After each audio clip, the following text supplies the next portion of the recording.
New on the Creation Club is the Quake Thunderbolt. There are wasteland tales of warriors descending from the sky itself to partake in a death match of champions. One such warrior wields a weapon that can harness the power of storms and lightning, known only as the Thunderbolt. To claim it for yourself, you must enter the arena and best the champions by following one simple rule: stay alive. Quest by Richard Unoctium Edwards. The Quake Thunderbolt is selling for 300 credits. But is it worth it? Let's find out. Upon arriving in the Commonwealth, we begin the quest Deathmatch. Travel to the Cambridge Crater. Upon arrival, this place took a direct hit. Not much left. Wonderful timing there, Preston. An explosion blasts in the middle of the Cambridge Crater. Our quest log updates. Enter the arena. Creeping down the side of the crater, we can head towards the center. Someone there! 3 champions relay in.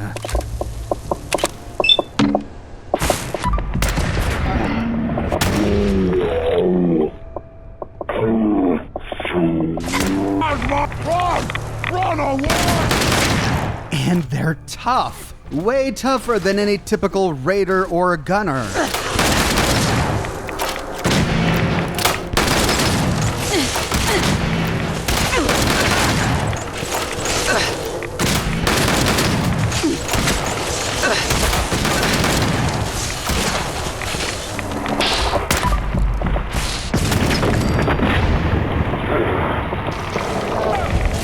And one of them has a unique weapon. This one.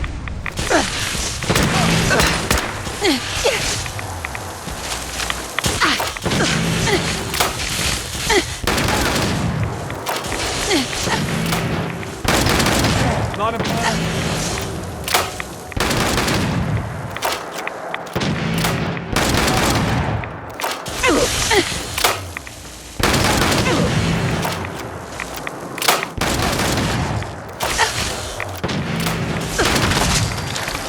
Okay, one more. That super mutant, where is he? Oh. All right there, buddy? With the champions dead, we can claim our prize, which must be that lightning gun that the one guy was using against us, but where is it? Checking all the bodies. I see lots of dead ghouls here. They must have been killed by that initial blast that rocked the crater when we arrived. Where's this gun? It's then I noticed that the quest marker was hovering over Preston, and examining his inventory, sure enough, he looted the Thunderbolt from the corpse of the champion. So, be careful when bringing companions, they will steal your stuff. The Thunderbolt is an energy pistol thing. It looks out of this world, almost as if it doesn't belong in this universe. And when we find it, it's equipped with all of its standard mods. After looting the weapon, we complete the quest Deathmatch, and now to take the sucker back to our weapons workbench to see what it can do. The Thunderbolt has a number of upgrade mods for the capacitor, the barrel, the magazine, and the muzzle. Examining our capacitors, we see a number of capacitor mod names that we should be familiar with from the plasma gun. None of these change the weapon's appearance. The photon exciter improves critical shot damage and accuracy. The boosted capacitor improves damage with reduced ammo capacity. The photon agitator grants superior critical shot damage, better accuracy, and ammo capacity, but requires rank 1 of science. The maximized capacitor improves damage but requires rank 2 of science. The boosted photon agitator grants superior critical shot damage and ammo capacity, better accuracy and improved damage but requires 2 science. And finally, the overcharged capacitor grants superior damage. At 175, this is the highest damage of all of the capacitors and improves ammo capacity, but this one requires rank 3 of science. For the rest of these tests, we'll be using the overcharged capacitor. For barrel options, we only have 2. Standard, which it's equipped with, and Improved, which improves damage by 20. It requires rank 1 of science, but doesn't change the weapon's appearance. There's one magazine option, the Hypercharged magazine. Improved damage, prone to shorting when used on wet targets. What? That's very unique. Let's try it out. Let's head to a nearby lake and summon some raiders. Hell yeah!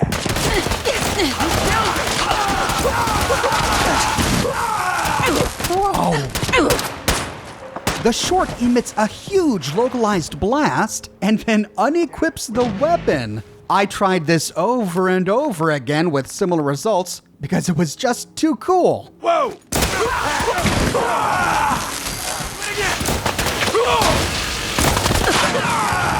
Now it's on! Think you can...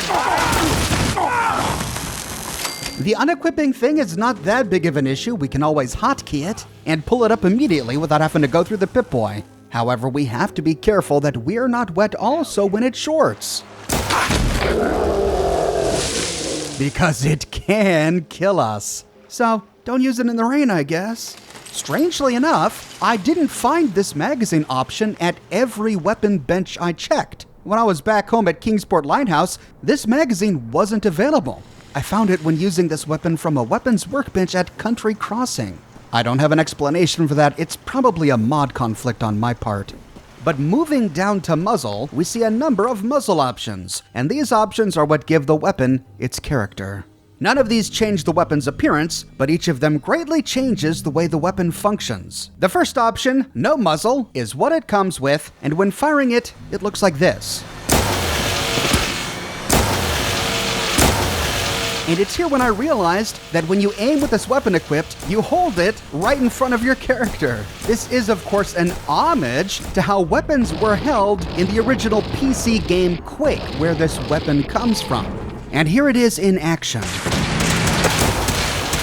Cutting down our squad!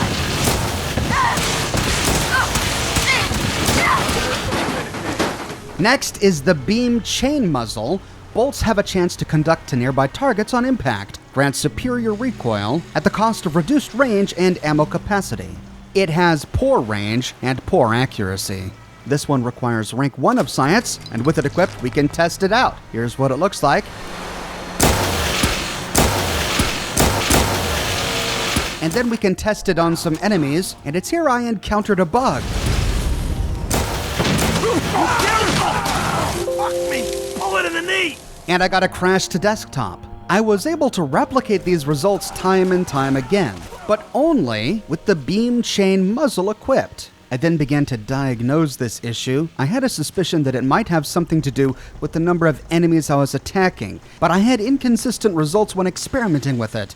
One day I was able to get it to work without crashing when using it on 5 or fewer enemies. Any enemies after 6 and it would crash. But another day I tested it, it would only work on 2 or fewer enemies. Using it on 3 or more would cause it to crash. So maybe it has something to do with overall PC resources when trying to use this muzzle. This problem only occurs when using the beam chain muzzle. As you'll soon see, I tested every single muzzle with this gun and never had any problems except when using the beam chain muzzle. Now this issue is not unique to my game installation. As you know, I have a heavily modded game, so I thought, well, maybe this is just my heavily modded game. But at least one other player complained about a similar problem on the Bethesda forums. And Bethesda responded that they've identified the problem and they're working on a fix. In the response, they said that the problem was with the chain lightning and hypercharged weapon mods. I'm assuming by that they meant the overcharged capacitor and the beam chain muzzle, and that the problem happens if you attack a large group of enemies in the water. Now that water bit is the only bit that I didn't experience. As you saw in my tests, I was on the beach, I was on a road, I was near water, but not standing in water. But it looks like they're aware of the situation and they're working on a fix. So we can expect an update for this weapon in the near future. The next muzzle option is the beam splitter. Splits beam into multiple projectiles covering a wider area. Poor accuracy and range. This also requires rank 1 of science. Here's what it looks like. Take that, birdies. And here it is in action.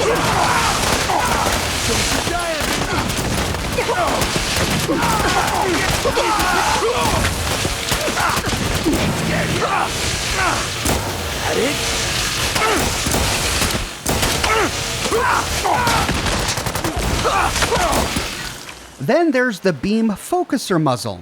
Better range, accuracy, and recoil. This also requires rank 1 of science. Here's what it looks like. And here's what it looks like against enemies.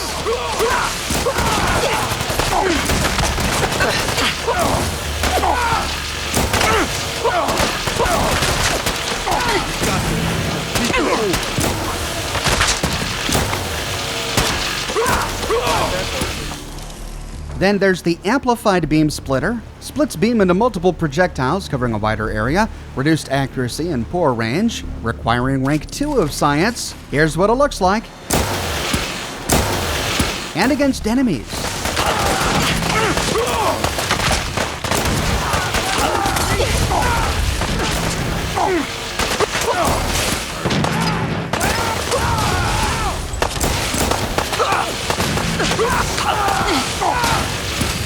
Finally, there's the fine-tuned beam focuser muzzle. Superior range and accuracy, better recoil, requires rank 2 of science. Here's what it looks like.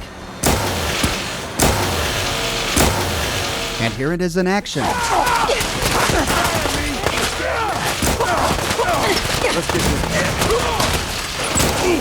Ain't nothing.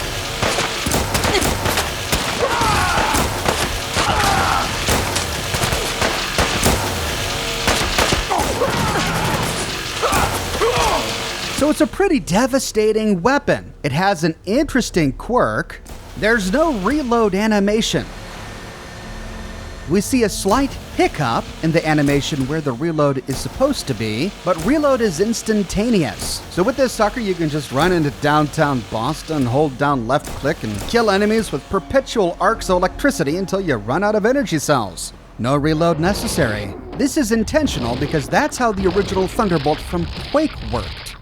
Now, the original Thunderbolt from Quake had a design that was limited by the technology of the day, but we've seen the Thunderbolt reinterpreted in all of the subsequent Quakes, most recently in Quake Champions, which came out in 2017. The Thunderbolt we get with this creation looks a whole lot like the one we get in Quake Champions. It's a beautiful looking weapon, staying true to the look and feel of the original Thunderbolt. Its interpretation into the Fallout universe is nice. We've got a bunch of great mods to personalize it and make it our own, but this interpretation is not perfect. This weapon does suffer from the floating hand issue that we've experienced with other Creation Club weapons. Looks like they may have recycled other character weapon animations with this thing. The space between the weapon and the hand is even greater here than it is with the Manuel rifle. And this is a one-of-a-kind item. I went to Clio and Arturo, and I didn't find any other Thunderbolts available for sale, which of course makes sense. It practically fell from the sky. Now, I think many of you already know how I feel about crossovers. I made myself pretty clear when I did my video review of the Doom armor in the BFG. I mean, I am a fan of Doom. I've streamed Doom 2016 on this channel. I'm really looking forward to Doom Eternal. I just think that universes should stay separate. I don't want to see stuff from other universes in my Fallout universe, and vice versa. However, I know that there are those who disagree with that opinion and don't really care one way or the other. For some people, this is just a whole lot of fun, and they love celebrating the two different games they love with mods. In fact, if you look at the mods that players actually produce, many of them are all about crossovers, putting Skyrim weapons in Fallout 4, allowing you to have a Smurf for a companion. So people like that sort of thing.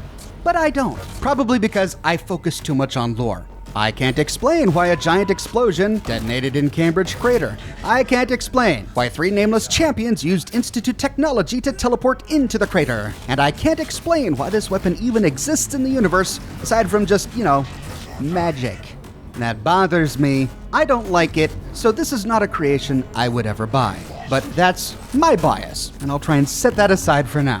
The most important thing, of course, is that people have fun with Fallout 4 in the Creation Club, and if this creation gives anyone a little bit of joy, then I'm glad it exists.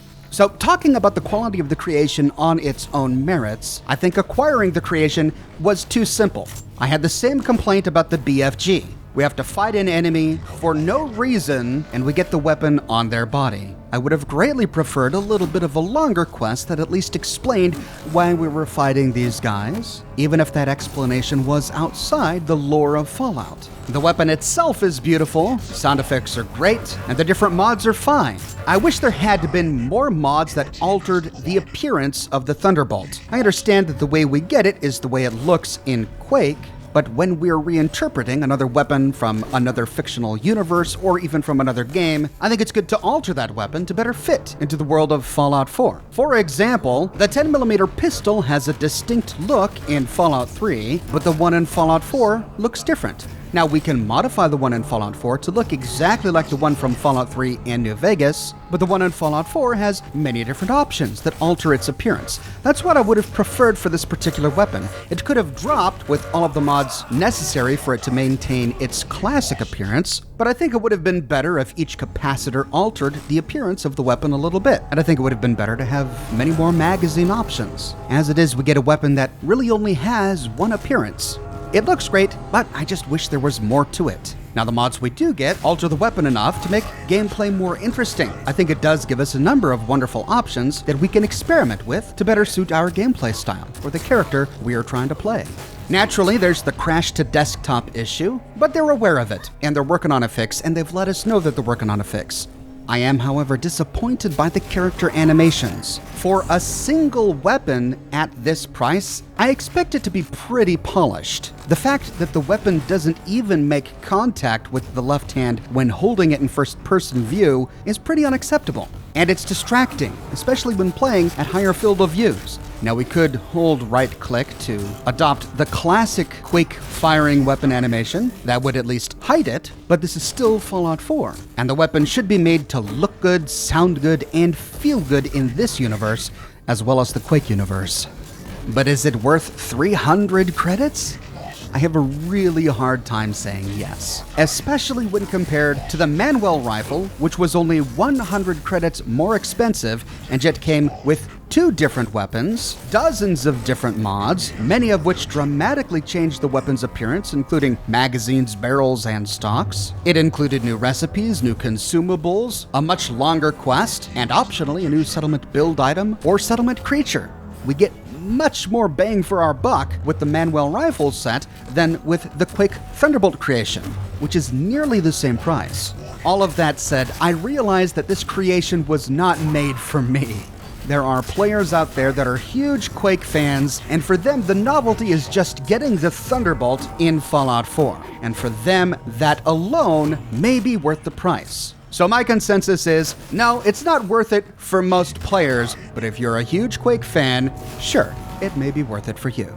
But what are your thoughts on the Quake Thunderbolt? Did you experience the same crash to desktop issue that I did? Were you pleased with the number of different muzzle options? Are you a huge Quake fan? And if so, is this exactly what you wanted to see? Let me know your thoughts in the comments section below. I publish new videos each and every week on my channel, so if you don't want to miss my next episode, be sure to subscribe and to click that bell notification button. If you have and you feel like you're still missing out on YouTube notifications, consider following me on Twitter at Oxhorn.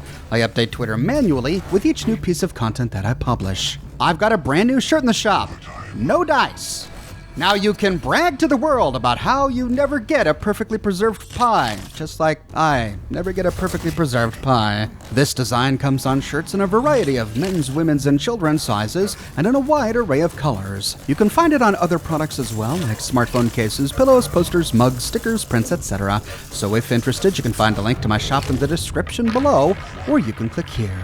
If you like what I do and you want to support me in a more personal way, consider becoming a patron on Patreon or a member here on YouTube. But more than anything, I'm just so glad you're here watching this video with me today. Thank you so much for watching, and I'll see you soon with more brand new videos.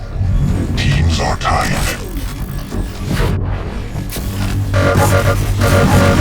Taken.